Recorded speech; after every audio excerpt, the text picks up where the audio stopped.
Ladies and gentlemen, students, please take your seats.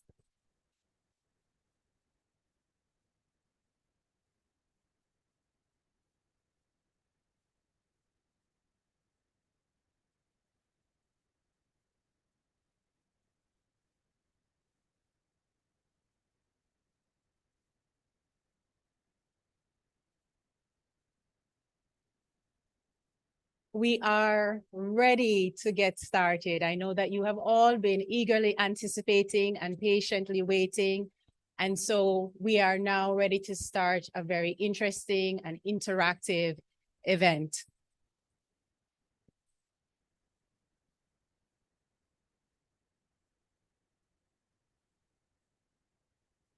Interim Chairman of the University of the Commonwealth, UCC Board of Directors, Dr. Velma Brown, Group Executive Chairman, Dr. Winston Adams, UCC Group of Companies, Deputy Group Executive Chairman, Mrs. Geraldine Adams, UCC Group of Companies, UCC President, Professor Haldane Davies, Provost and Vice President, Academic Affairs, Professor Sheila Paul, the Most Honorable Juliet Holness, Speaker of the House and Representatives and Members of Parliament, Dr. Trisha Bailey, UCC 2023 Doctoral Honorary Entrepreneur and Author, and her team, specially invited guests, UCC staff, faculty, alumni, students, the UCC Group of Companies, members of the media, and other guests in our audience here at the Worthington campus and online. Welcome and good afternoon.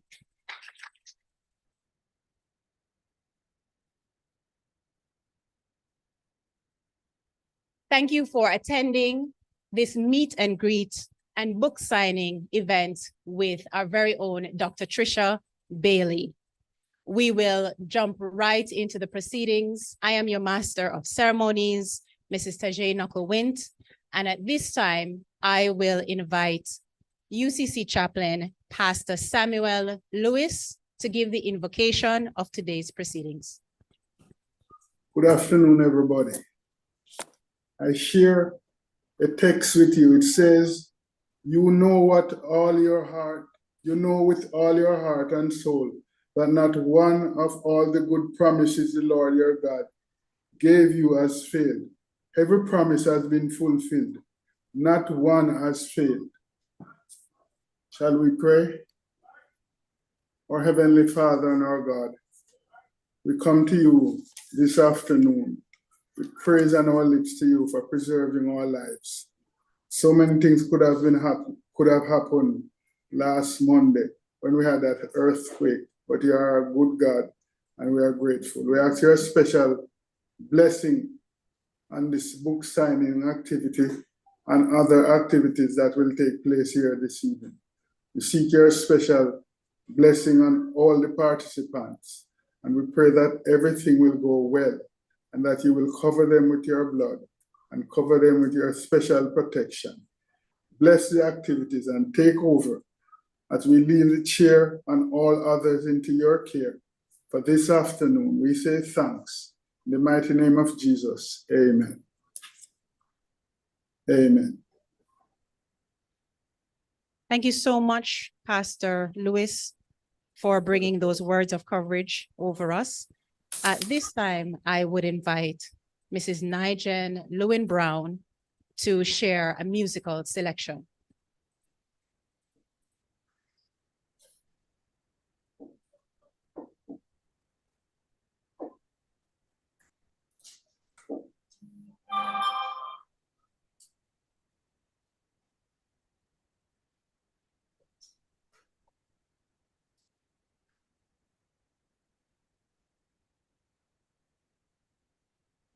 Good afternoon. Shannon.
There'll be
Ladies and gentlemen, please give another hand to Nigen for that invigorating musical selection.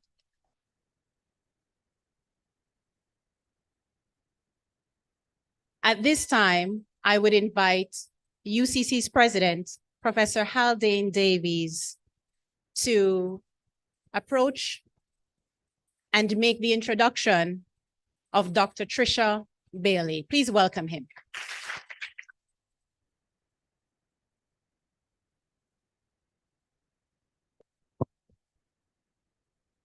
Thank you, Madam Chair.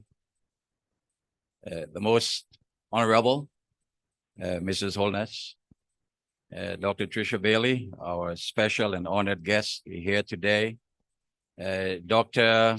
and Mrs. Adams, founders, owners of the University of the Commonwealth Caribbean, Dr. Velma Brown, our interim board chair, other colleagues in academia, our president from University of Technology. It's good to have you here, sir.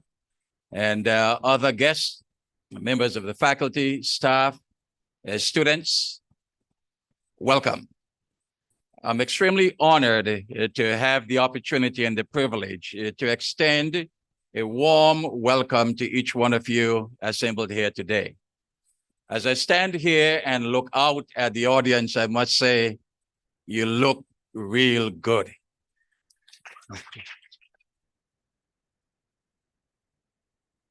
And I know we have more of our students, faculty, and staff in an overflow room on the second floor. And then there are many who are on the platform witnessing this activity here today. It is historic for us. It is historic for UCC because we believe in people. We believe in impacting and changing lives. And irrespective as to one's condition or position or well-being, we are here to take you from where you are to where you desire to be and to where you should be. And that's why through our many offerings here at UCC, whether it's through micro-credentials, certificate programs, undergraduate degrees, graduate degrees, doctoral degree programs, wherever you are, your next step in life is for UCC to take you to the next level. So if you are ready to board the train today, or let me rephrase that, if you're ready to board the plane today, I don't think we are running trains here, okay? Or if you're ready to board the boat today, then jump on UCC Express and we will take you there.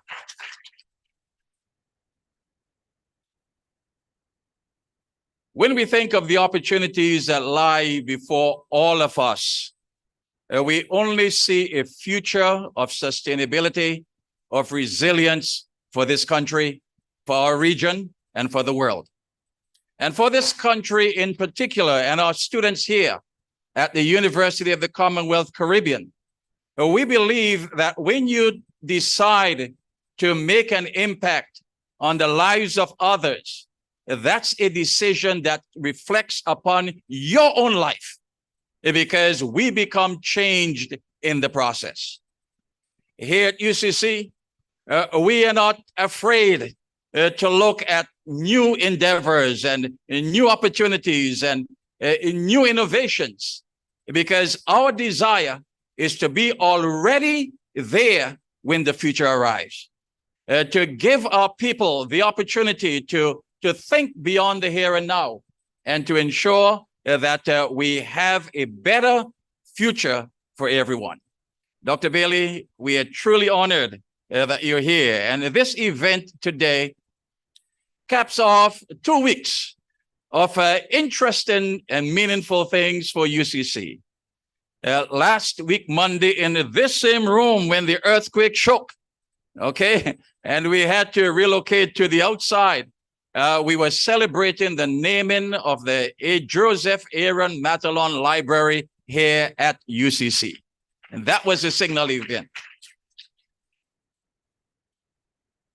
And then I traveled on Tuesday, and on Wednesday, the National Certified Public Manager Consortium Board voted unanimously to accept UCC as an associate member of the NCPMC, the only other country outside of the United States and the European Union to be such awarded.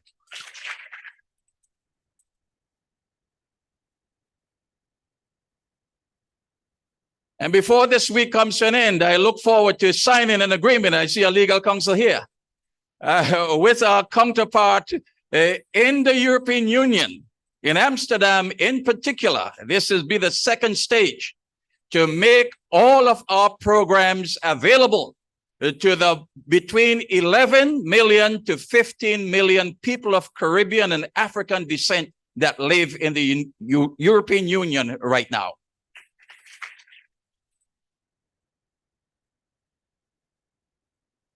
And we're here today at this Signal event to celebrate one of our own trailblazers who went before us, who had challenging times and challenging experiences, but she did not give up because she had a vision in mind.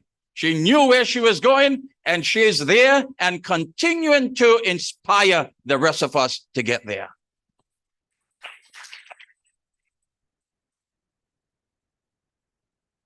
And so as we celebrate today, I say to our students here in this space, in other spaces, and online, that there is hope beyond what we can all imagine. There will be challenges along the way. There'll be roadblocks, but use those as stepping stones to higher heights. There'll be times when you may feel like giving up, but usually the darkest hour, as my parents used to say to me, is just before the break of day. There'll be times when we may not know what to do next, but hold on, because in that silent moment of inner thinking and inner reflection, with the help of Almighty God, we will make it. So keep on holding on. And I'm going to take my seat now, Madam Chair. But before doing so, we'll ask our board chair to come forward and to be followed by our deputy executive chair, who will join us at that appropriate moment. So thank you once again, Dr. Bailey. This is a signal moment. After this event here and you interact with our students, there'll be a book signing event here. And we like everyone to participate. And she's with us all day. Imagine that, all day. From a little after 9 a.m. this morning until about 4:30 minutes to 5 this evening. And that's a signal honor for this institution. Thank you, Madam Chair.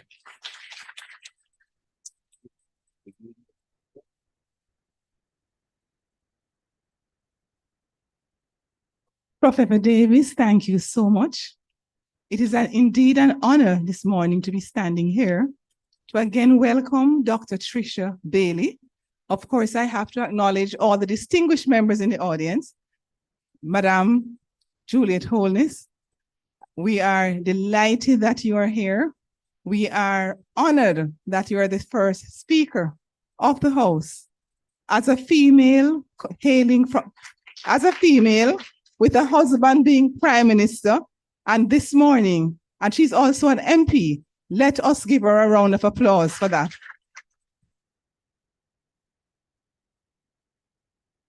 So we are celebrating today a very special occasion here at the UCC. And when we think about persons who have succeeded, we tend to think about the self-made person, the self-made man, and we think of so many persons who have said, I have been self-made. Today, however, we have someone in front of us in the person of Dr. Trisha Bailey, a woman who hails from Jamaica, from the parish of St. Elizabeth, but one who did not say, in spite of her accomplishments, that she is self-made. So I'm going to ask you to give her an applause for that.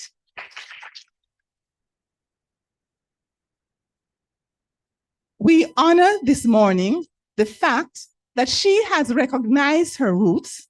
She has recognized that she is a Jamaican to the bones. She has recognized her place, Woodlands. So of course we talk about the bushes of Jamaica, right? Not the bushes.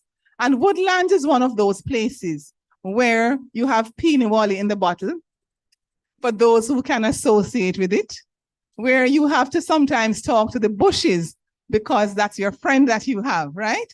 Sometimes where you have to run through some little alleys to get where you want to get to. The alleys in the modern urban society, but the bush in terms of woodlands. And so this morning, when we think of her many accomplishments, the fact that she had gone through so much trauma, the fact that in spite of the trauma, she has a message. It's a message of hope, a message of resilience, a message of stick-to-itiveness, a message that says, in spite of where you're coming from, you can achieve. And so I'm going to ask all of us to just put our hands together again and celebrate this Jamaican woman who has what it takes, who knows what it means to succeed in spite of. Let us put our hands together again.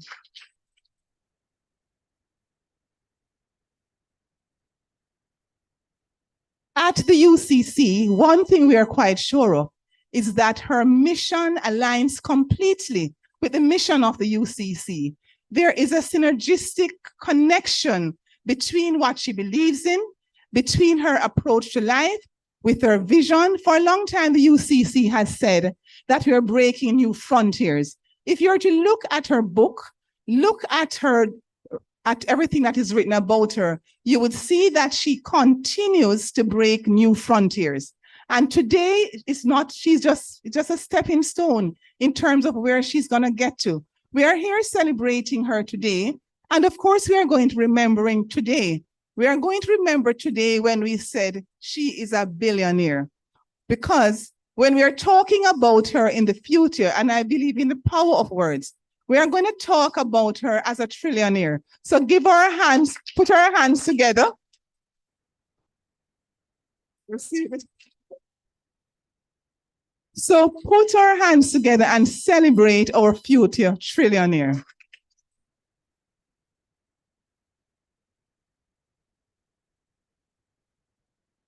Dr. Bailey, I just want to say you're an inspiration to us as women. You're an inspiration to the Jamaican people. And in the specific context of today's ceremony that we're having here, you are indeed an inspiration to the students here at the UCC. What we hope, what we desire, by the placing of these books in the library at the UCC, and the fact that we'll make sure that your photo is put somewhere here at the UCC, because today at another event I mentioned, and I don't know if Dr. Adams and Mrs. Adams would give me permission to say, without saying more, I am saying today that the Chancellor of the University of the West Indies is a businessman. So I just whisper that very gentle. And so we are looking forward to greater things with Dr. Trisha Bailey. We are looking forward to greater collaborations here. And I remember in Shakespeare, he said, when he said, friends, Romans, countrymen, we have come to bury Caesar, not to praise him. So this morning, I came here not to talk about all the good things that Madam Trisha Bailey has done, or not even to talk about what other connections she will have here at the UCC. I'm here simply at this podium to celebrate you today, celebrate you because of this book that you have written, celebrate you because we know that this book is going to be so impactful to so many persons. When I looked inside the book, when I read it quickly, what I saw that this book is going to be an impact to single mothers in Jamaica. Mothers who think that they are doing it all alone. Mothers who get discouraged from time to time and say, I'm not sure I can do it.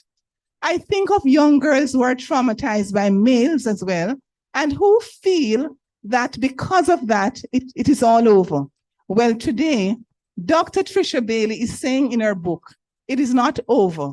You're wired for success. You've got to receive that you're wired for success. You've got to receive that there's a divine destiny for you. You've got to receive that there's a divine purpose for you. And this book, Unbroken, by Dr. Trisha Bailey, is saying to you, you're unbroken. You're completely whole. And so today, I thank you so much for this impactful book, a legacy that will live on and on and on and on. And I could go on talking, you know, lawyers don't like to move from the mic.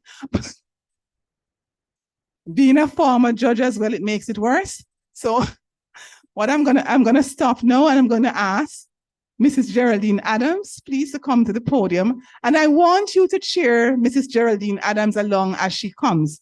And I'm going to tell you why. This woman that is coming up,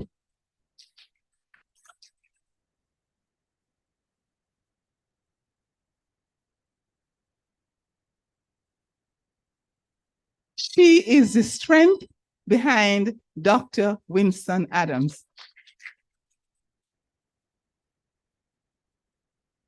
And so you that men, no offense to you at all, I must apologize if you feel a little left out, because you'd have noticed that I started first with Madam Speaker, the most Honorable Juliet Holness, and who is that? A woman. Let us celebrate women, clap her again. And then I went to Dr. Trisha Bailey, celebrate women, men, clap them again. And Dr. Geraldine Adams, clap her. And so, thank you so much. I invite Dr. Trisha Bailey to come to the podium, and I'm going to ask Mr. President to ask Dr. Winston Adams to come to the podium as well. You what I'm feeling when I hold you, it feels like heaven, heaven surrounds me. Most Honorable Juliet Holness, I'm going to ask you to Time you wrap your arms around me, and there's nothing I can say you'll ever do. I'm going to ask Mr. Adams to deserve and read the love of a woman like you. When you're with me, when you kiss me, when you tell me how much you miss me, every moment we're together brings us closer, closer to forever. And there's nothing I can say or ever do to deserve the love of a woman like you. Well, yeah.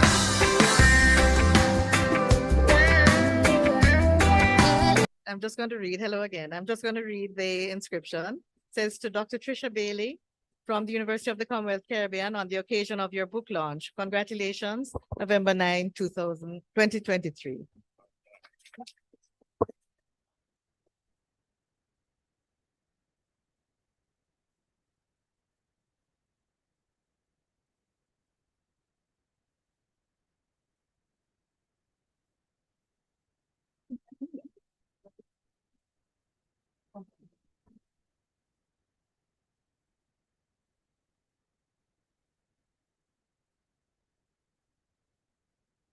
So Dr. Trisha Bailey will remain here and the signing of her books commence after she speaks.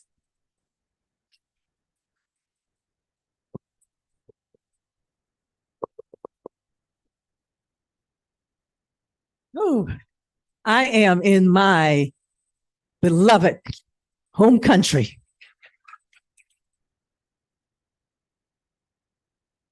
The place that has made me who I am. Today, I would like to thank Dr. Adams, Mrs. Adams, Honorable Juliet Holness, Dr. Davis, and all the esteemed members students and faculty that are here today.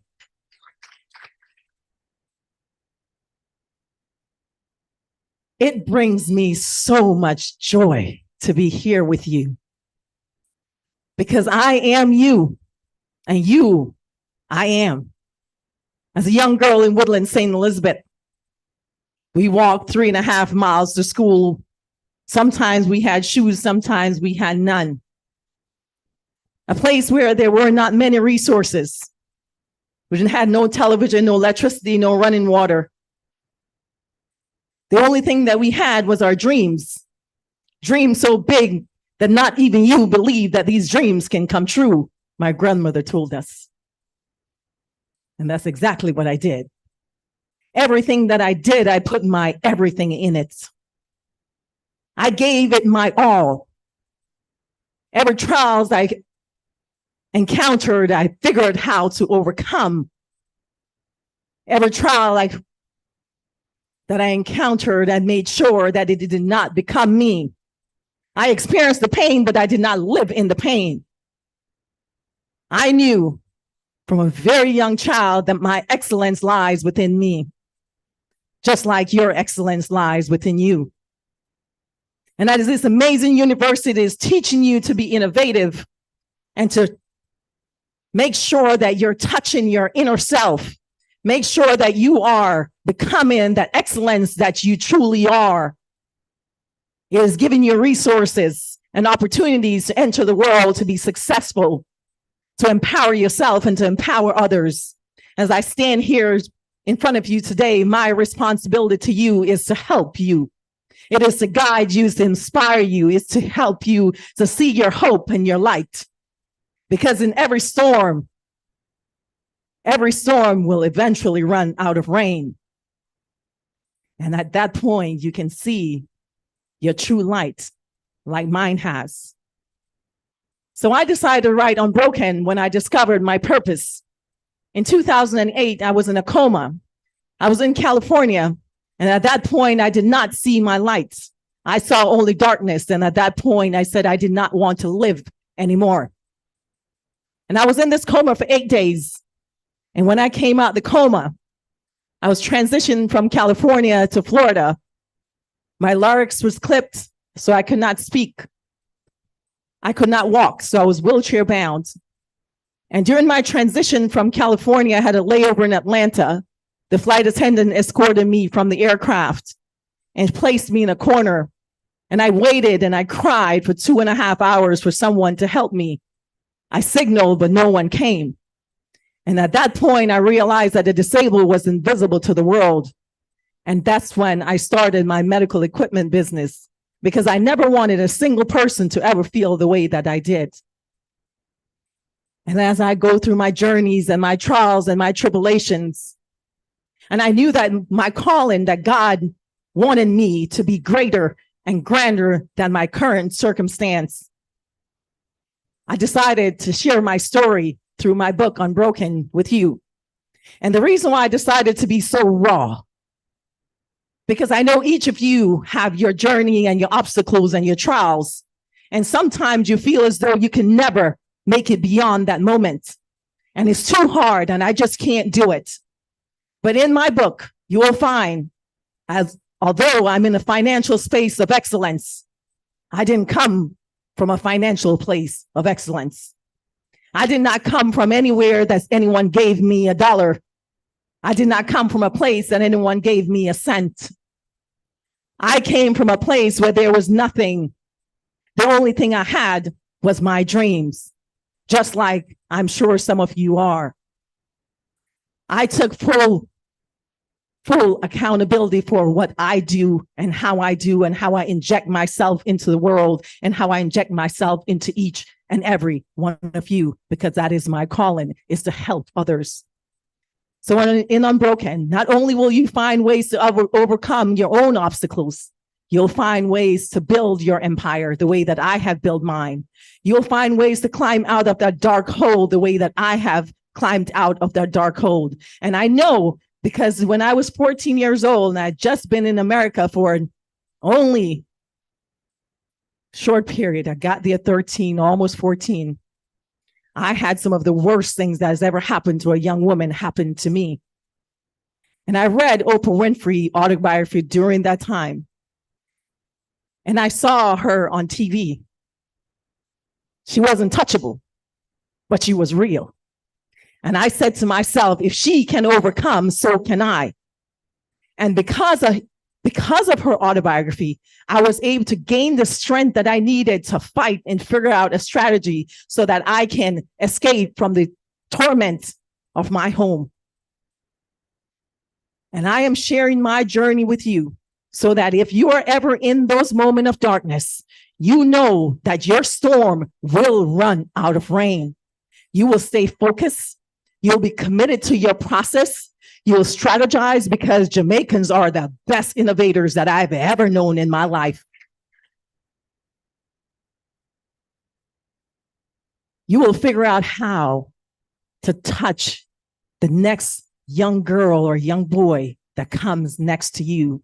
And for the excellence, for the women and men who are in this room who are filled with hope and filled with advice and guidance, do not hesitate to share that information with young people, with the next person next to you, because when you do that, God will bless you 100-fold like he has done in my life. So as you read Unbroken, I want to tell you that I am at the happiest place I've ever been in my life.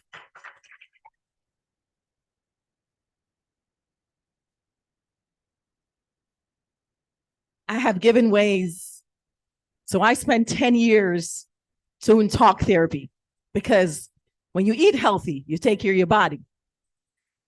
Therapy takes care of your mind. So if you're ever in a position where you can afford therapy or someone could pay for it for you, I encourage you to do so.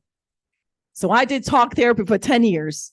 And then in the pandemic, 2020, after I went through a really, really bad divorce, I just kept picking the wrong men.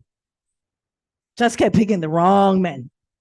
But what I was running from, I kept running to because my trauma was making all those decisions for me.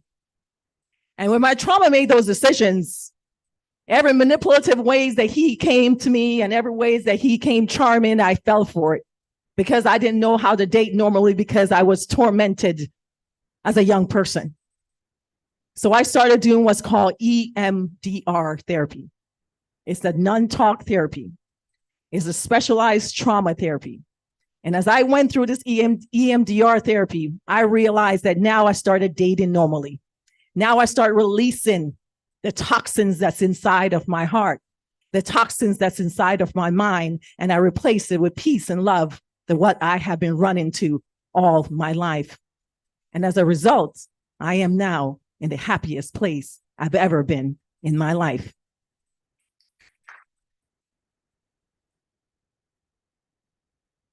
So today I'm here for you. I am absolutely here for you, all of you. I am here for you. I'm here to answer every question you have. I'm here to sign every book that you have. And I'm here to touch you and rub some of this billionaire, trillionaire off all over you. As I close, I want to let you know that you are loved. You are cared for. I pray that God blesses your heart and your soul and your mind, and everything that you touch will turn to gold. I pray that every person that you engage with, you will share a kind word. I pray that every person that you touch, you will give them a little bit of love that's inside of you.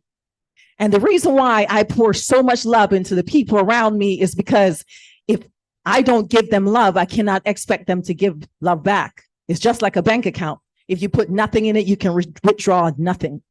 But if I put so much love into them, they can extend it out into the world, and one domino follows the next and the next and the next. And next thing we know, in generations to come, our young people will be loving and kind and give every single thing that they have to the world, because that is exactly how God has ordained us.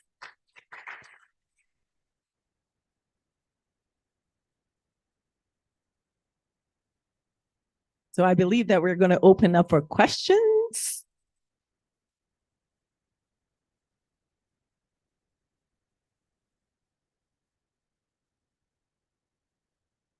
as we go into the question and answer section, we must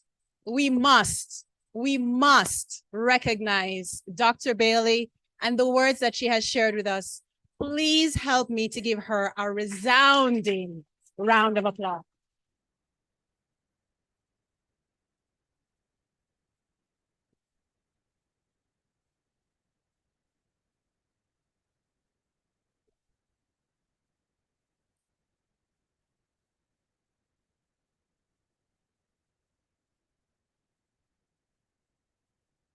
She has brought her comments from her experience here in Jamaica, in the US, from her medical challenges, from her experience in entrepreneurship.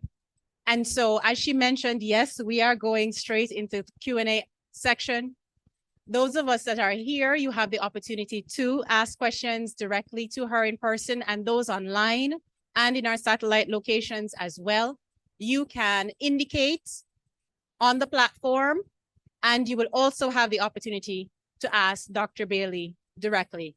And so we have the first question. Thank you, Dr. All right. Good afternoon, I believe it is, everyone. My name is Kalia Phillips, and I am a student here at UCC pursuing my associate degree in information technology. I also work in the Business Development and Consulting Institute here at UCC. My question for you, Dr. Bailey, I believe, as a woman in STEM, I understand that it is definitely a male-dominated field. A lot of my classes, there are more males than females. And sometimes I feel as if I am not where I am supposed to be. Not because anyone has said anything to me. No, I will say something back to them. Yet, when I am stumped with a code, when I am lost at the hardware components of my PC, when I am completely confused at exactly why I am pursuing my degree, I feel a bit lonely sometimes, wondering maybe I could go into a field that was more humanities, like maybe law or something else. How did you push through the mold that society had already crafted for you as someone that was disabled, as a woman, as someone that was traumatized? Society would have crafted a mold for you. How did you see that mold, throw it away, and become the billionaire that you are today? That's a great question, darling. So you're in that room because you belonged in that room. I have been so many rooms where I'm the only Black person, I am the only woman. But I'm there because I belong there. Sometimes they make us work 4 or 5 times as hard. And guess what? When you get there, you're 4 or 5 times smarter than they are.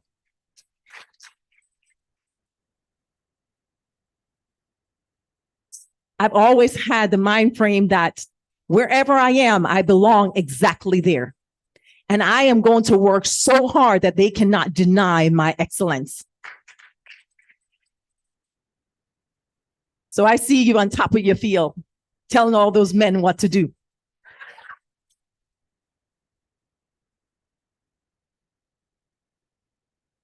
Good evening, everyone, and hello, Dr. Bailey. Certainly a pleasure being here. All right, so thank you.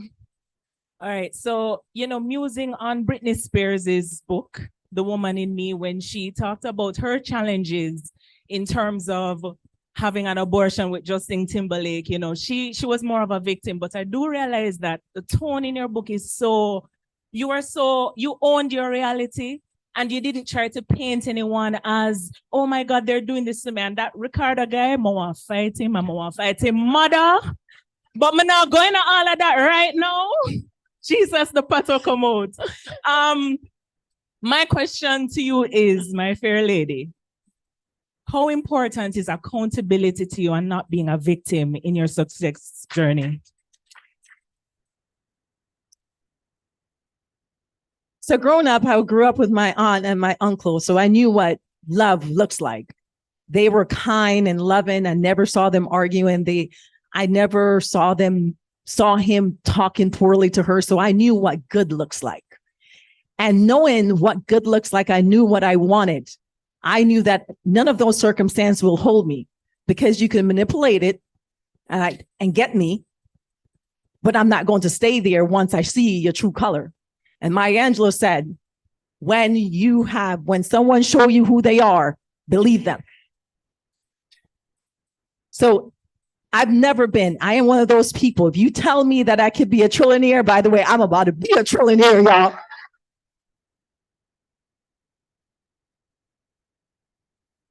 If I hear a positive word, a positive thing that someone say you can do, I instantly lock onto it. And I said, let me start working towards that. If you tell me something that I cannot do, I say to myself, I'm going to let you watch me win because I'm going to make sure that I prove you absolutely wrong. So that's how my mind frame is always been that way. And it will always continue to be that way. When I encourage you that when someone tell you something negative, now you have to be accountable for yourself, because if you're doing something wrong and you have close friends who love you and care for you, you got to listen to their advice and make adjustments so that you can continue to grow. But when it comes to just a random person and doubting where you are and how you're going to get there, no way. You cannot ever listen to those words.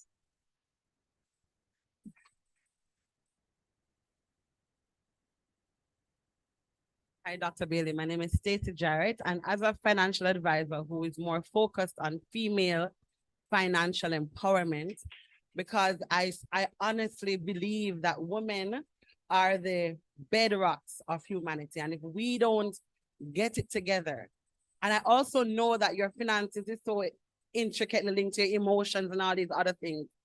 What are some of the practical advice that you would have for women who want to get to the place that you are? Practical advice. So not just women, all people. So I tell people to save.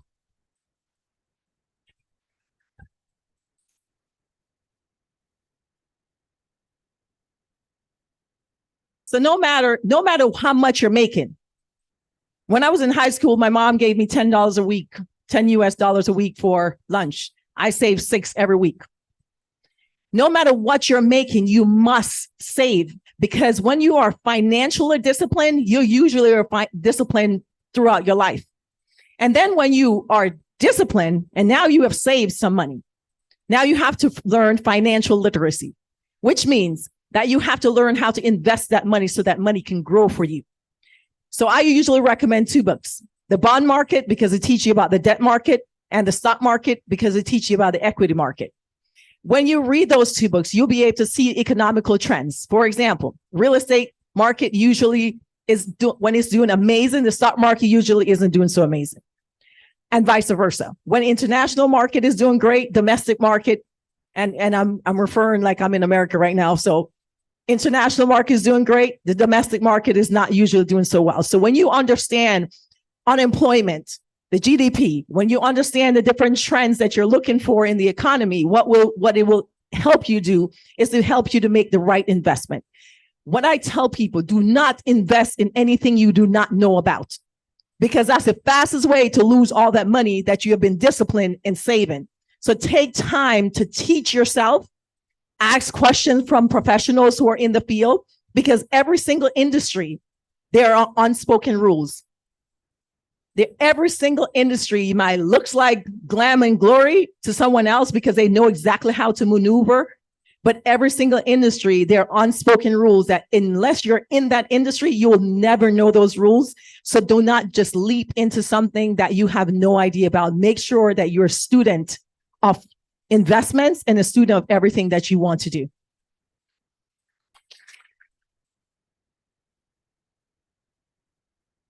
Really, this is quite a privilege. My name is Edwin Talkreed. I'm a cardiologist. My cousin Ken speaks very highly of you in Connecticut.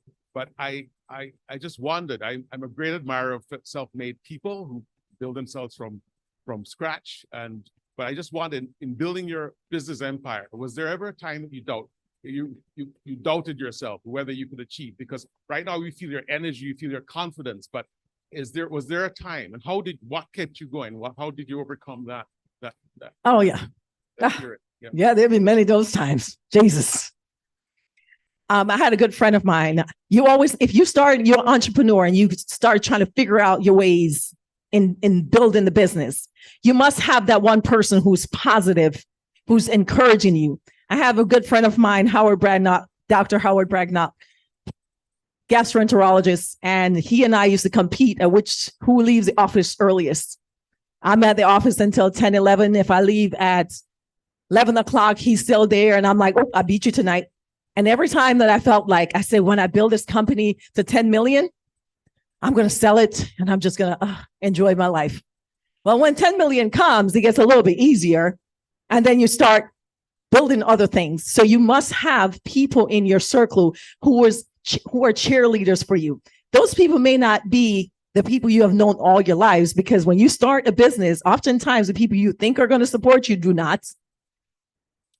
When you start a business, the people you think that are going to buy your products, they might go to your competitors and buy them.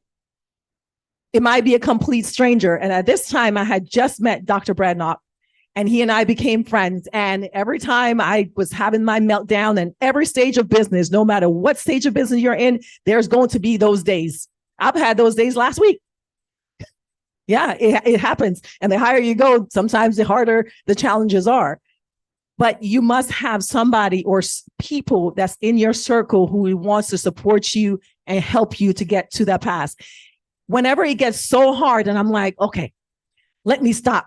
What I do is I stop, I get on my knees and I pray and I pray and I pray some more.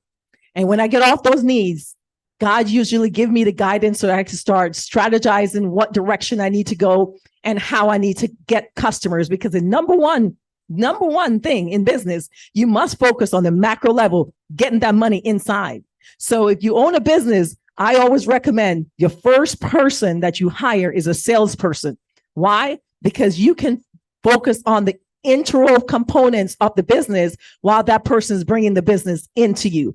Because that's the biggest stressor, is when you're not making money, but the monies keep going out.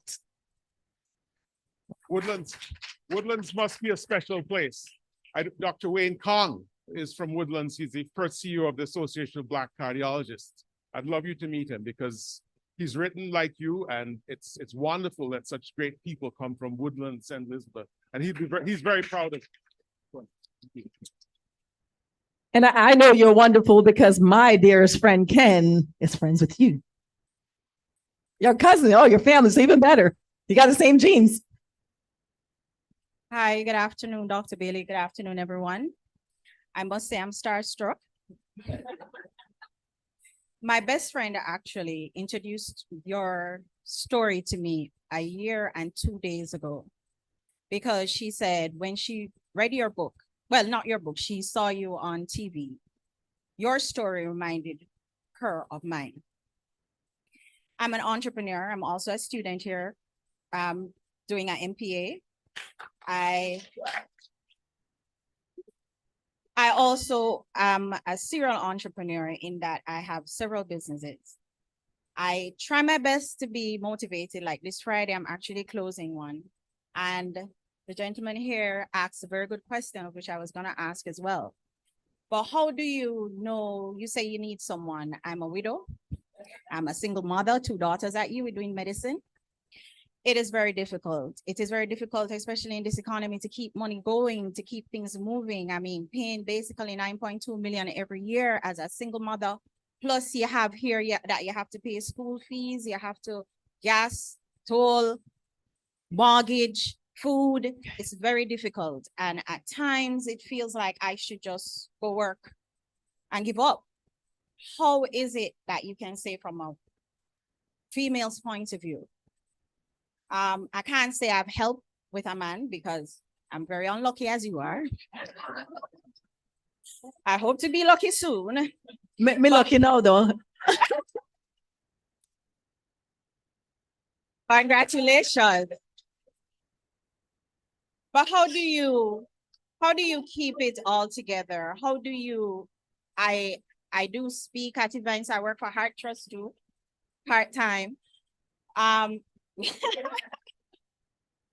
how do you keep it all together? How do you not come away at the seams? Because motivation is wonderful, you know, but how do you, accountability is great. Being true to yourself is great, but these realities coming at you one after the other because they don't take a break. This month you get over one obstacle out of 12. Next month you have 15. And the end of the year, you may say, oh, wow, I made more money than I did last year, but it's in expenses, goes back out. How did you transition to where you are now? Because I need to follow what you're doing. So you always have those moments that you have a meltdown. I still do. Because you're just human, right? And life stressors are going to happen. So whenever I have those moments, I rely on God. I get on my knees. I go in my private prayer room. And they know if I'm in my prayer room and that door is closed, it's either I'm crying and praying or I'm drinking wine. It's going to happen. Life is going to happen. So you have to know that when these happen, that you're going to overcome them. So when it comes to the financial and the business component, if you say you have a few businesses, I don't do anything that doesn't feed each other. For example, I started my medical equipment business. The next line, once it started paying for itself, I opened my next line, which was pharmacy. So medical equipment fed pharmacy until pharmacy started feeding itself. And then I added medical uniforms because the providers who refer pharmacy and medical equipment comes into the store, experience our amazing service. And then they are like, you know what? Let's send the business to Bailey's. So everything feeds each other.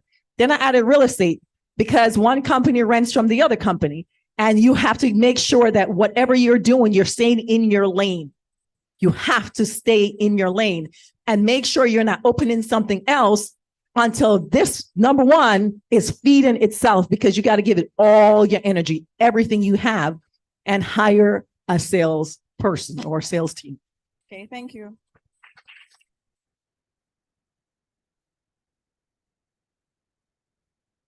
Hi, good afternoon, everyone. Good afternoon, Miss Bailey. My question is, I've read your book and, well, a chapter, and this, I haven't gotten far, but I can't wait. And I've realized that you have gone through a lot of hardships just from that one chapter. And you seem to be a fighter. You are a protector. And fear isn't really something that you really stare at. You glance at it, you brush it off, you move on.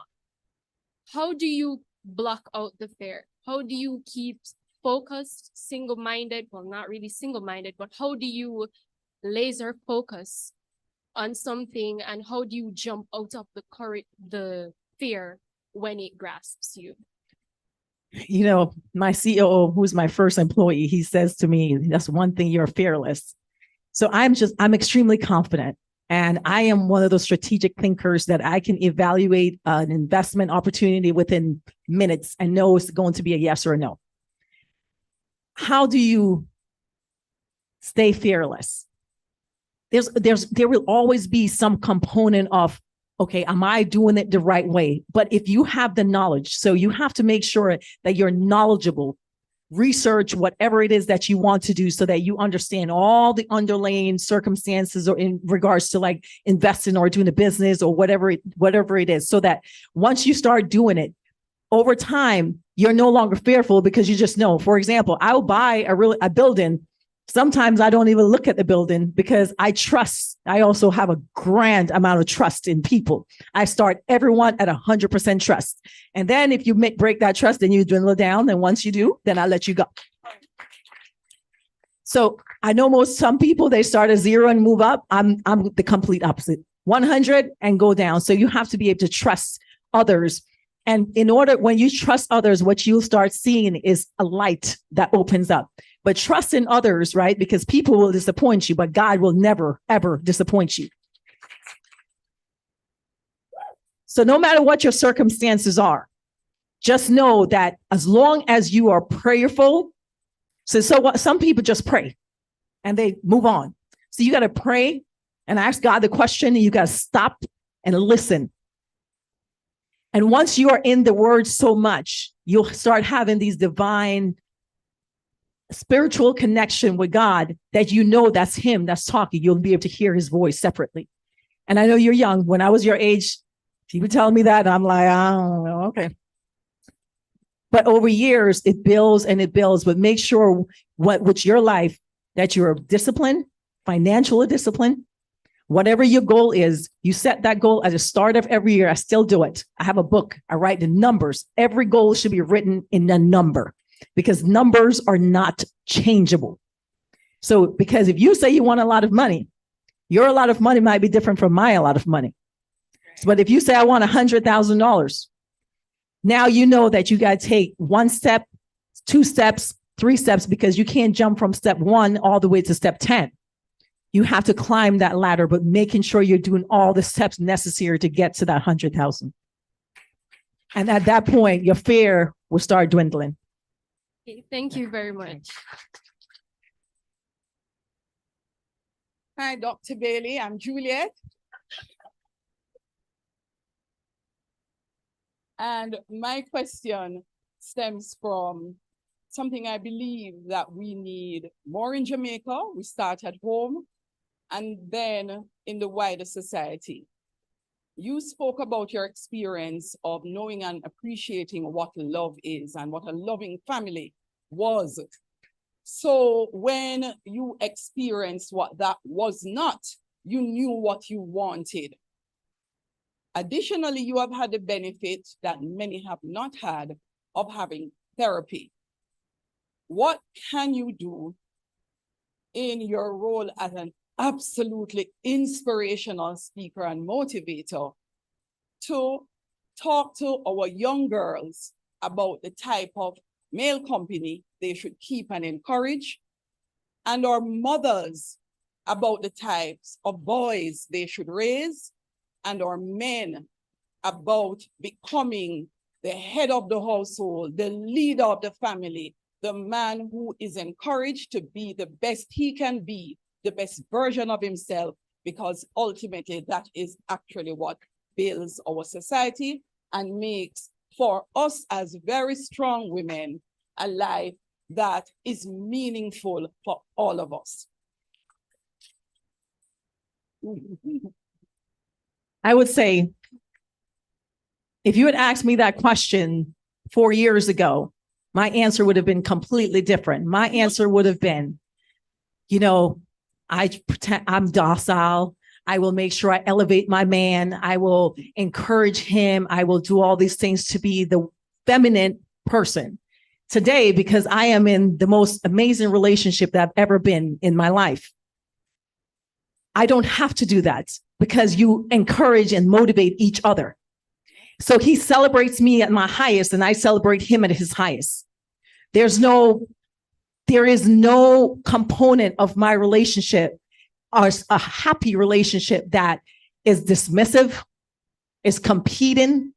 There's no component of abuse, verbal, physical, mental abuse, because if you are dealing with a man who has those characteristics, you need to leave him because he's not that person for you.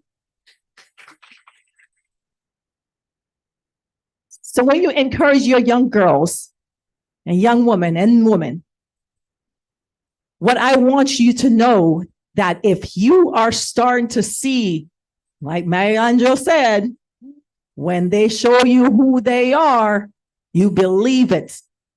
If he starts calling you names, leave him because it's going to lead to him beating you at some point. If he starts diminishing your accomplishment, leave him because he's never going to get better. I believe it's our responsibility as mothers to raise our sons to be amazing men to our women. It starts with the woman. Do not baby your son because you think that, well, it's my baby. Yes, it's your baby, but it's your responsibility as mom to make sure that he is accountable for every single thing that he does. The same treatment that you expect or want to be treated with kindness and love and celebrating you and encouraging you in your downtime and celebrating you in your uptime is the same treatment that you should want your son to give to a young woman. So I say, It starts with us women. Everything starts with us. Birth, every person in here is because of a woman. So Dr. Bailey, this is not a question, but I took keynote of the first person you hire in any business is a sales rep. So I will ask you to sign my first book bought, and then I am gonna ask that you sell me 100 more books for 100 Jamaican girls in our high schools so that they start appreciating what they can do.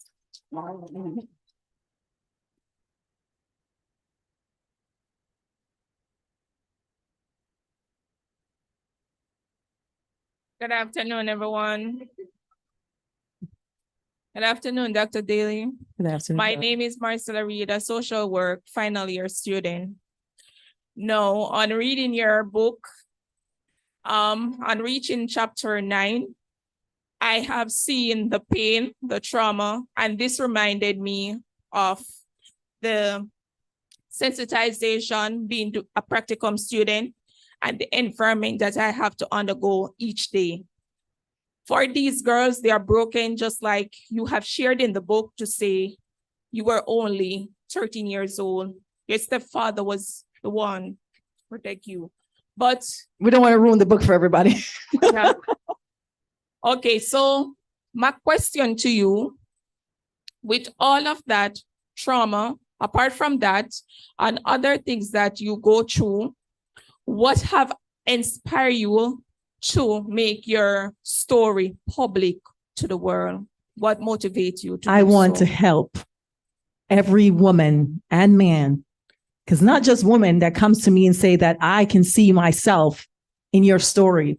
There are men who says, I didn't even realize that I was doing this to my wife. I did not realize this is what I was doing. So I instantly make a change. I want to make sure that men understand, because men and women think very different. Men are logical, we are emotional most of the times. And so because we think so differently, sometimes he doesn't know because he was brought up this way that what he's doing is wrong.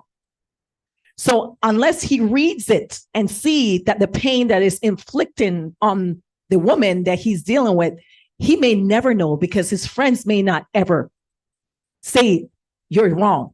And men, keep your friends accountable. If you know that he's treating his wife or girlfriend or daughter horribly, keep him accountable. Have conversations. I know Jamaicans, we don't like to, you want to keep all of your dirty laundry in a closet. Well, leave mine out. So now it's your turn to leave yours out. Make sure that you're keeping your male friends and males that's in your lives accountable. I wrote this book because I want to make sure that I make a change and a difference. And most people write their autobiographies, they're not as raw as I am. And I want to make sure that you see that I am human. I am exactly like you. I cry, I hurt, I bleed the same way. And everything that you go through, and the young ladies and our men that you are dealing with in social work that are going through pain and hurt, they can overcome it. But it is our responsibility as men and women to keep each other accountable. And that's the reason why I am so raw in the book. Thank you. And I want to say, I am really happy that you're not only here at UCC today to help some of us as students, but also Jamaica really needs people like you to come back home to the land of birth and opportunity, because you come at a great time. Now the month is November, and November is also celebrated the 21st as women that have been domestic abuse in violence. And I'm currently working on a committee, Elevate Your Summit, for women who are being abused and to find a safe place for them. So thank you for being here.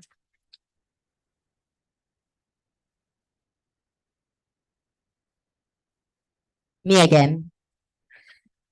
All right, so I actually have two questions. One of them is not my own. The first is not my own, actually. It is my friend who is unable to come to the mic at this time. And the second one is for me. So my friend is asked, in an industry that women not only are looked down upon, but are also taken advantage of, how do you keep the confidence to keep moving forward? You're there because you belong there. Period. Period. You're there because you belong there. And because when you know that, think about it.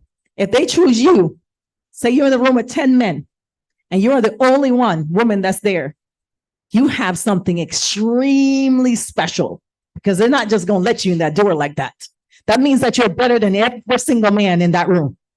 So that's how you keep the confidence to know that you belong, because you already know that you're better than them, because they make us work 4 or 5 times as hard. There you go. So my question, So my question is, I'm a bit of a workaholic.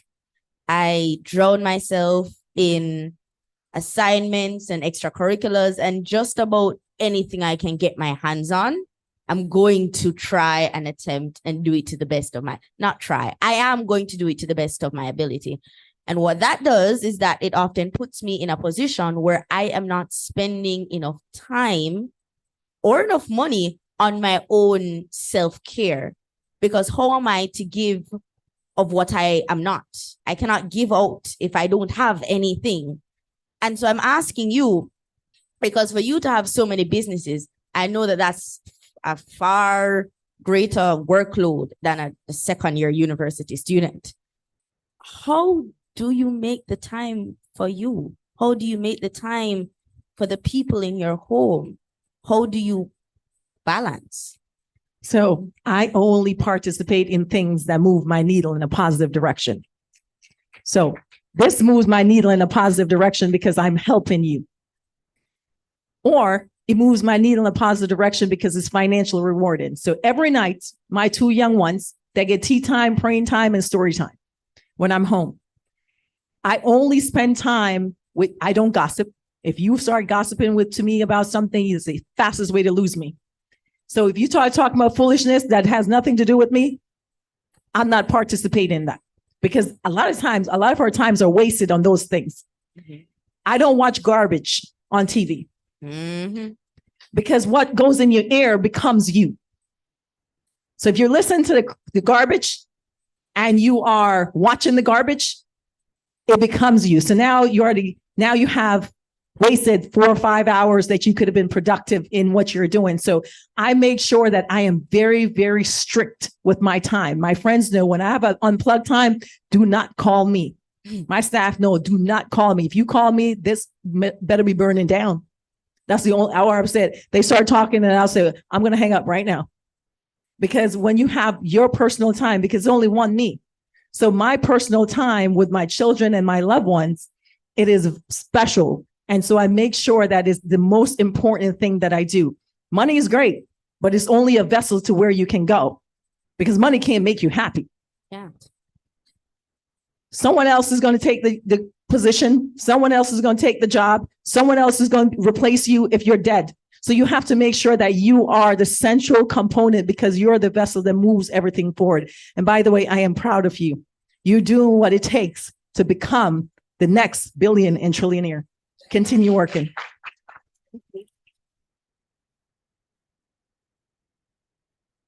All right, good afternoon, good afternoon. Now, I read the book and it was awesome. Thank you much for sharing your story. The question still lingers. Hurt people. What's the process of forgiveness for you? And how would you, extend forgiveness to the person who hurt you the most? Like, I read to the back and I want to know, what's the relationship like now?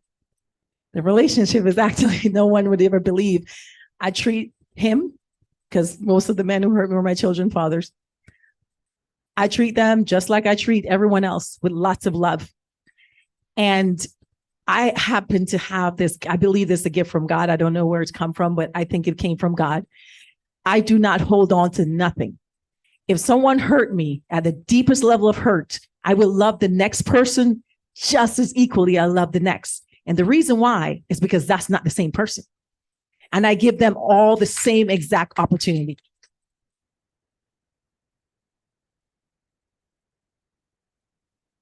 Good afternoon, Dr. Bailey. My name is Dwight Moore. I'm a businessman. And I'd like to just express my appreciation to the former IMP institution that has been transformed by Dr. Adams and team. For those who don't know the history, it's a tremendous experience of entrepreneurship that causes us to be here today. However, my question to you is, if my recall is correct, you were an athlete, and how did athletics play a role in your personal discipline? That's my question. Additionally, did you have male support and mentors like a father or uncle who also were part of your rock? And as the first man, well, maybe there's another man coming up behind me, but I noticed it was mainly women here. And I noticed they were talking about, my apologies, my cardiologist was here, but he was outnumbered. My cardiologist was here, but he was outnumbered. And so I thought I need to lend some support, doc. But because I'm like that, for those who know. However, the key is, what was the role? Because we know what's happening, and men are, under pressure, they can't cope, the challenges, etc. Men have been failing. Men have been demanded. Men have been running multiple families. Men don't have the skills. Men don't have the skills. So men are under pressure, and men can't cope.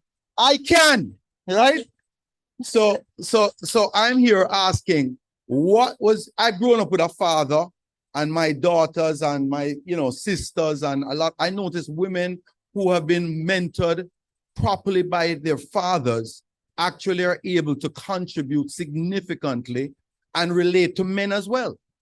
Because without that man in the home, I find that women are very intimidated, untrusting of men.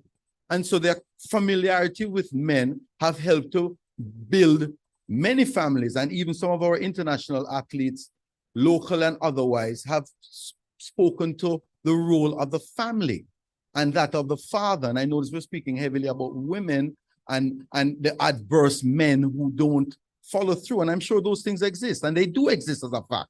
I know of those as well. But for your success, I'm trying to understand, what was the role of athletics in the discipline, the pain, the training, the sacrifice, as well as what was the role of your father or another male mentor? That's my question.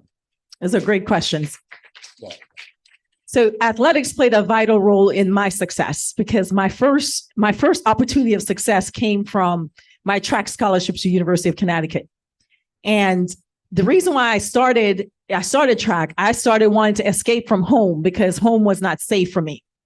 And so I started doing sports. And then I discovered one day I was on the track and I'm running around doing gymnastics, which I was absolutely terrible at, but I got out of the house. And a young girl said to me, "You're really good at running." And I decided instantly, she said, "I'm good at running. Okay, I'm gonna run now." So I quit gymnastics instantly and joined the track team the same day. So track, what it did for me, it also helped me with my discipline, knowing that I got to finish. I'm obsessed with finishing. So no matter how hard it is, no matter what the pain it takes, I'm so disciplined that I have to finish whatever I started. The other thing that athletics does is gives you the ability to take critique, because that's all your coach do is critique you. Hey, you got to do this better. You got to do this better. So doing sports helped me to be able to receive critique, to be able to improve myself without taking it personally. A lot of young people nowadays, they take all critiques personally. If you don't receive critique and can't take it, you will never grow. So no matter where your ambition is, if you cannot take critique from your superiors or your friends and family, you won't grow. So open yourself. Now, you don't just take every critique.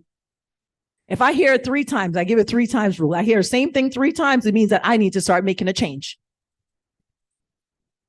So the males in my life were Bretta, who was my aunt's husband, who was a vital part of raising me and seeing the loving family that he had.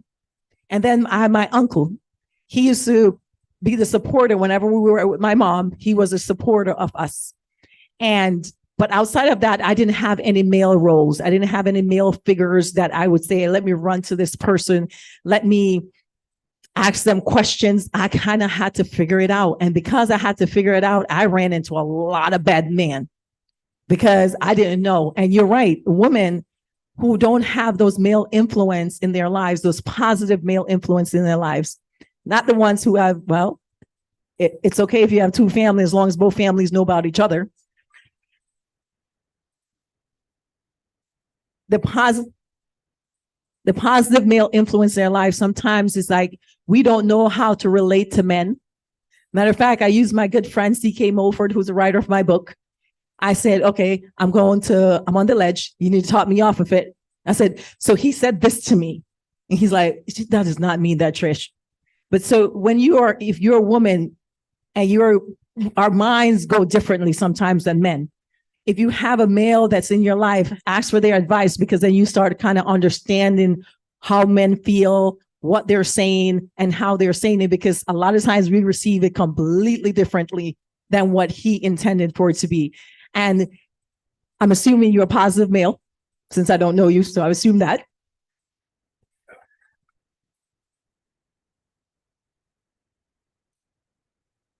So you're a good man. Mentor.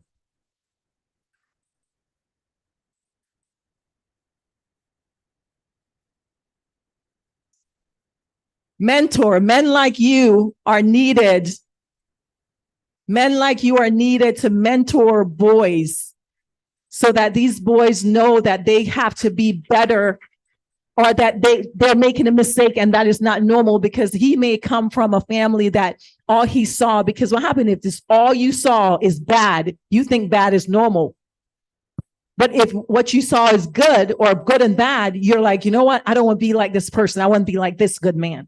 So men like you are needed in our society to mentor these Jamaican amazing men to be amazing husbands and fathers, to raise amazing boys and girls.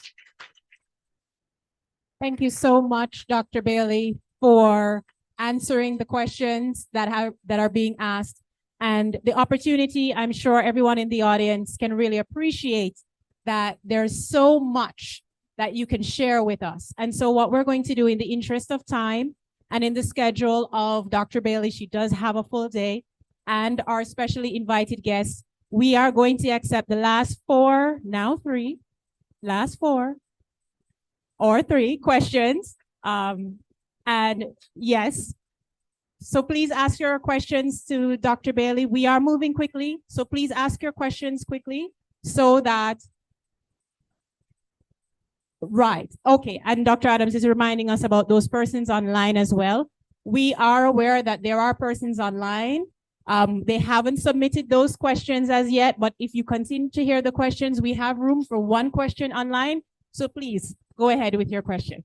Thank you so much. Good afternoon, everyone. Dr. Bailey, I have to say there's so many questions that I would want to ask you personally. And the fact that you have spoken to so many topics today speaks to the breadth of your experience. I'm working with an organization that is relatively new to Jamaica, but is transforming the lives of children living in poverty. And in an academic context, I have two sides to the question. I hope that's okay. The first would be for children, what advice would you give them living in a circumstance that is challenging? They've been given an opportunity. What advice would you provide them to make the most of that opportunity in their lives going forward? So with children, what I did when I was young, I kind of engulfed myself in trying to escape, especially in a challenging environment, traumatizing environment. I started writing poetry. So it was almost a form of therapy for me, because at the time I didn't know what therapy was. So I just wrote my thoughts on journaling, writing poetry. I put everything I had into my schooling, into my athletics, into anything, a club that I had. I made sure that I was working extra hard. But in order to escape from the trauma that I was going through, I wrote all the time, and I was always doing something. And the reason why I was doing that, now I know why. I didn't know why then. It's because when you work really hard, hard work becomes really easy. So for me to do one thing, I'm like completely bored. I'm like, I need to have 2, 3, 4 things going all at the same time, because my time is occupied. And because I started early, I started very, very early doing that.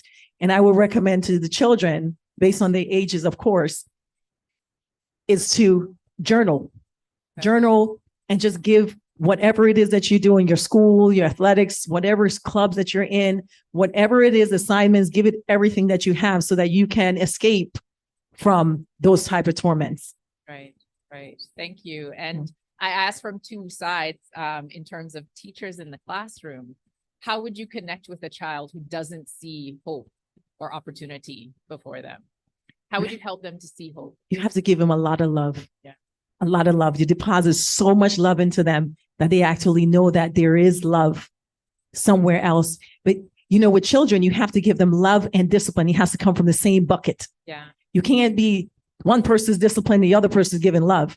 It confuses them. Structure. You have to provide the structure, the discipline, and lots and lots and lots of love. Yeah. I think we're on our way. So thank you very much for your insight.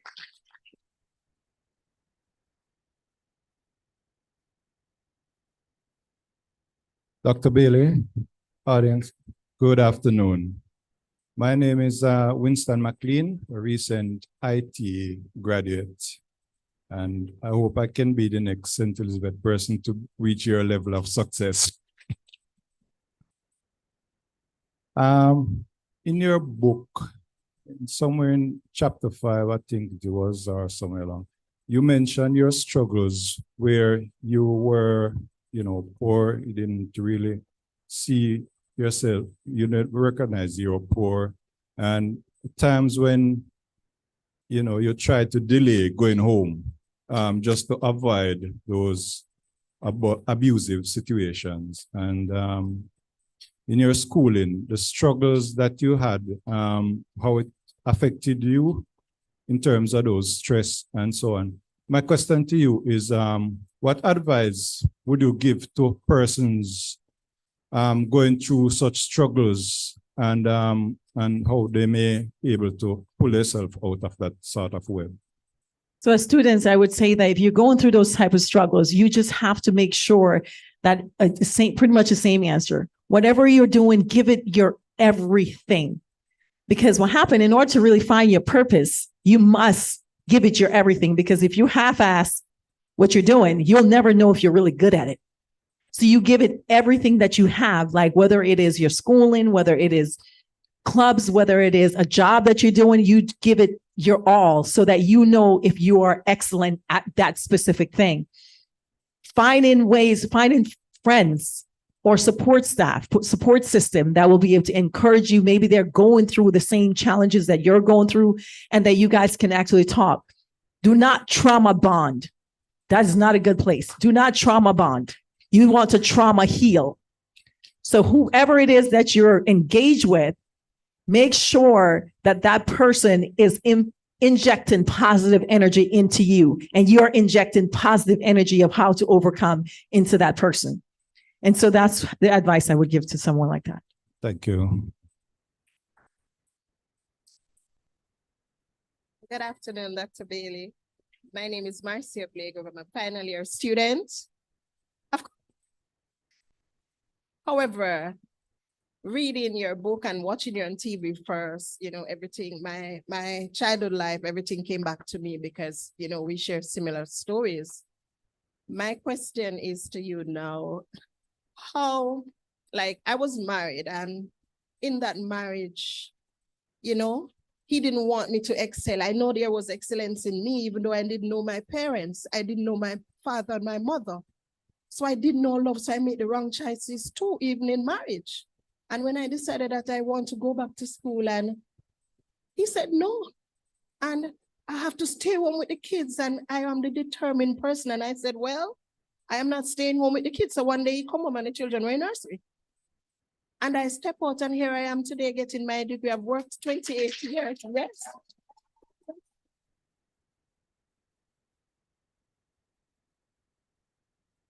Yes, I'm a fighter, and you know, just really, you inspire me because I have to write my book. I have the title, The Scars That Heal Me.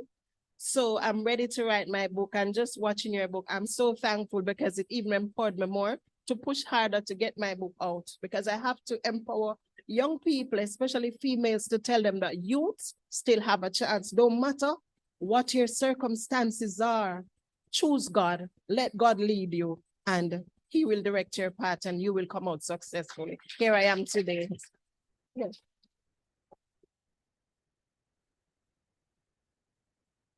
Congratulations. All right, so good afternoon. I would just like to start by saying thank you for sharing your tenacious journey with us. It really has inspired a lot. And I believe that there are many other lessons that people learn from reading your book. For me this afternoon, I am Dabel Thompson. Good afternoon again, everyone. Good afternoon again, everyone. I am a master's student here who is pursuing a degree in entrepreneurship. And I wanted to kind of understand from your stance, how do you manage failure? And I had drafted the question, it says, how do you manage failure thoughts while pursuing your entrepreneurial goals? Because for me, I'm similar to you. I'm a country boy, grew up seeing a lot of not very positive role models around, and having dreams sometimes was daunting because you saw the reality and it never looked like it was possible. So how did you manage to overcome the failure thoughts and the realities that were not in keeping with your vision for greatness that you've realized today? So that's my question. So failures, you'll never grow if you've never failed. And there's not a single expert in life that is an expert that has not failed. When you start out, you're not going to be good at it. No one is. So what you do is you focus on the positive, and then you develop the negative. And then you move up where the positive become a bigger bucket and the weakness become a smaller bucket. And then you continue building, but do not give up. Continue working the process, because you will fail in everything that you do at some component, but find the positive portion that you did well. Focus on that while you're developing the areas that you're weakest in. Okay.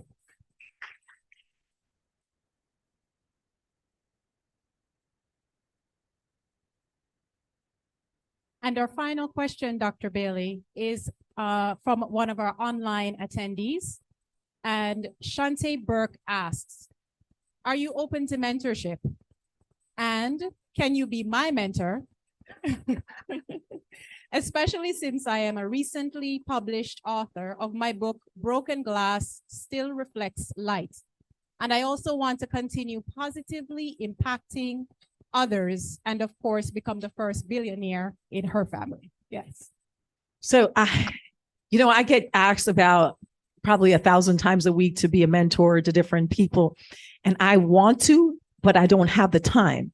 So what I am in the process of doing is I am in the process of developing a platform that will hopefully launch maybe early part of next year, where you can actually come and ask all the questions you want based on your personal circumstances. Because, I have 5 children, y'all, and I actually got a real man now. So I have to spend some time with them.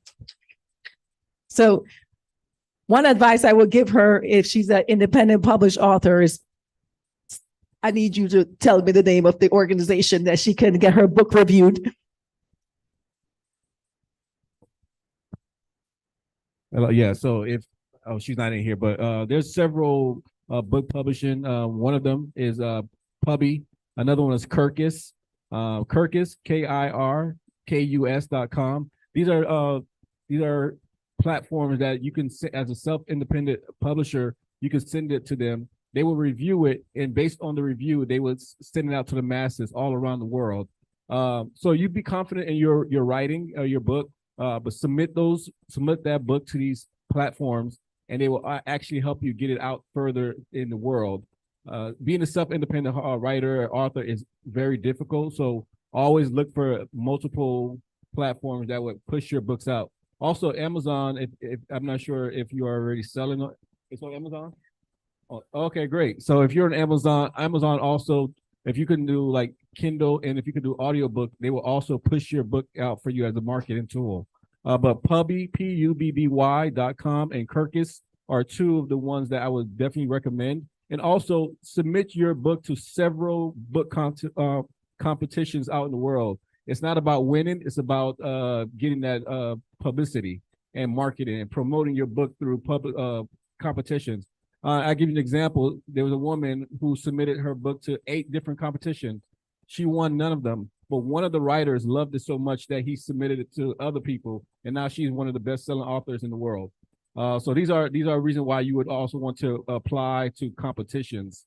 So those are the three things I would tell any self-independent writer, author out there. Thank you so much, Shante, for your online question. And thank you so much, Dr. Trisha Bailey, for taking the time to answer all of these questions, both in here, live in our audience at Worthington, as well as from our online audience. Ladies and gentlemen, please give Dr. Bailey a resounding round of applause.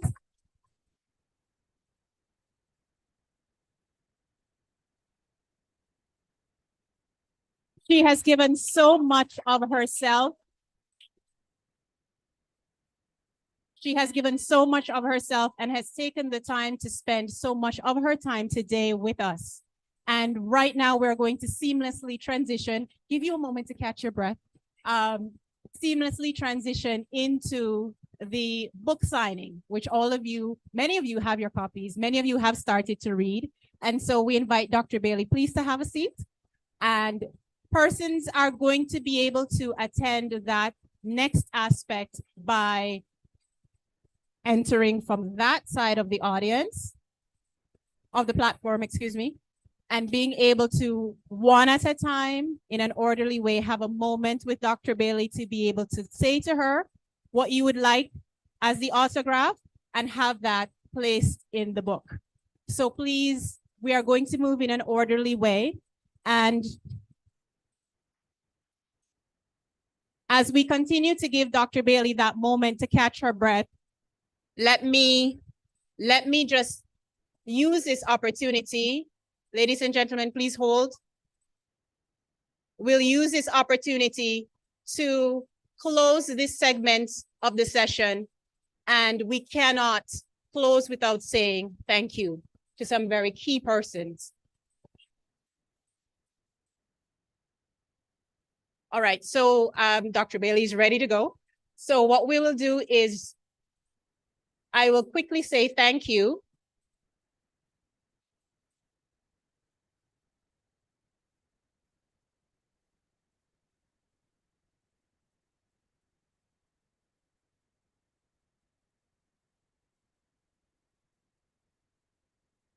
We will use the opportunity as Mrs. Holness signs her book with Dr. Bailey to be able to thank everyone for today's event. And to thank, of course, the organizers at the UCC. We give recognition to Dr. and Mrs. Adams. We give recognition to Dr. Brown, of course, our president, our provost, and those persons who were so key and critical in the organization of today's event. Ladies and gentlemen, faculty, staff, students, thank you so much for attending.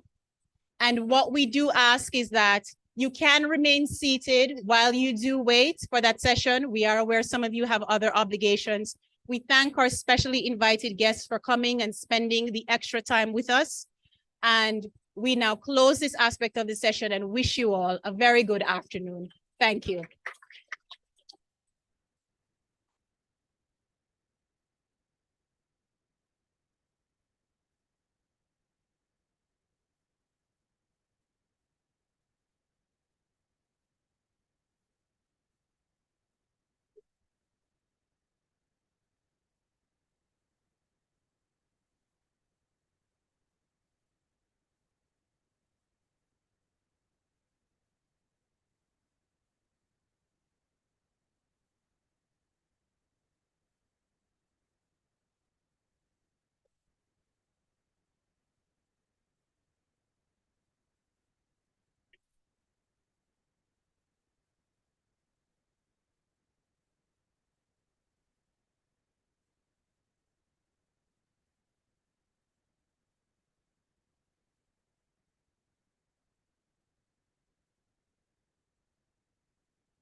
I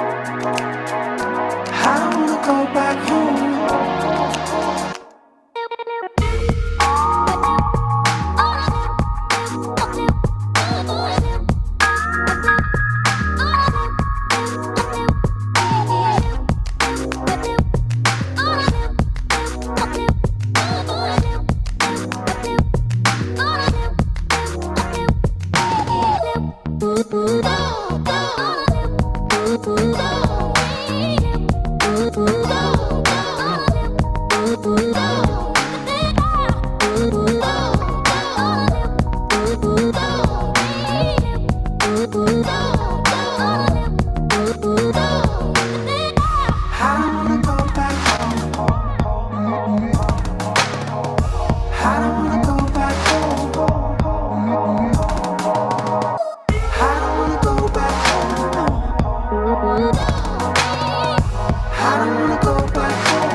Ladies and gentlemen, just a final announcement as you wait.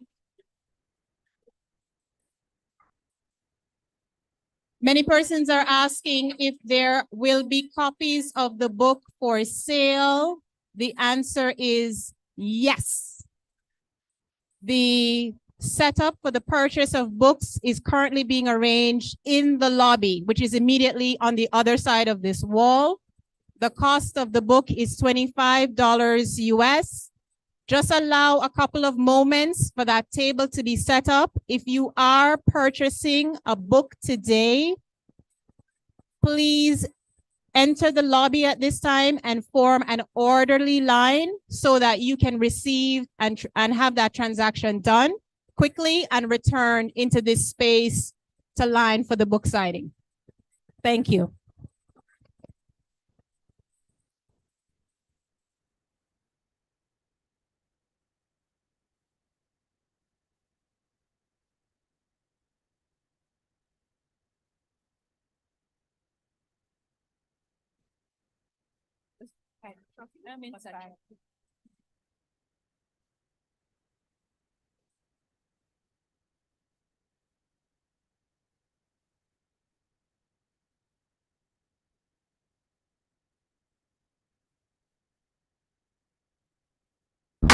Go back home. Go back home. Go back home.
Because you mean, because you mean, because you mean, because you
you.